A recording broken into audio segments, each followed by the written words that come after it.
we film action scenes a lot in movies, and you know, Mark and I have certainly done some together, and we've done some apart. And action scenes they're really not as much.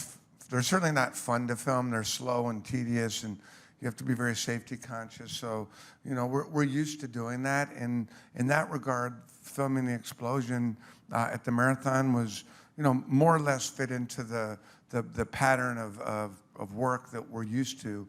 What obviously made this different was that, you know, we didn't film the explosion in downtown Boston on Boylston Street. We didn't want to traumatize and, you know, freak everybody out. So we went out to an abandoned Navy base and built a giant set. And we had about 1,000 extras show up that wanted to be in the scene. And very quickly during the course of the day, before we started shooting, people were coming up to me and to Mark also saying, you know, hey, I was there. My friend lost a foot.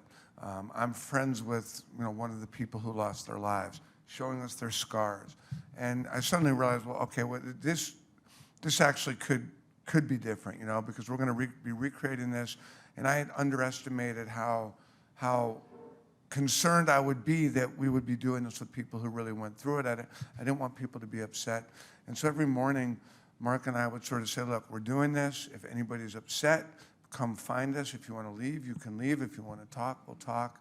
And very quickly realized that nobody was upset, and people wanted to be a part of it. And we had big PA systems, and it was right at the time that Prince passed away. And I went to school in Minneapolis, and I'm a huge Prince fan. And so, I wasn't sure this was a good idea, but we started playing Prince music, and people started to sing, and people started to dance. Purple Rain? We played Purple Rain, but we played all kinds of Prince. We played Little Red Corvette and a whole bunch of stuff. And it was amazing to me how the mood became joyful. And we talk about Boston Strong, and that was when I was sitting on the away, listening, looking at 1,000 extras, all of whom were there at that marathon when it blew up and who had been hurt by that, physically and emotionally. And they were on the set where we recreated this bombing, holding their hands, singing the Purple Rain, smiling, wrapping their arms around each other.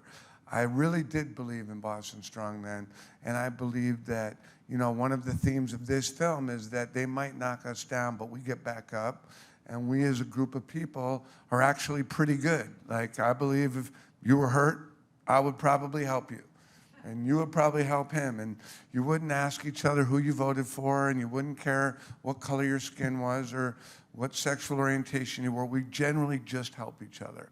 We're good. We're more good than we are bad. I saw that in Boston. I saw it when we were filming. And, you know, as a dad, I'm very proud to be able to, and I feel comforted being able to tell that story to my son.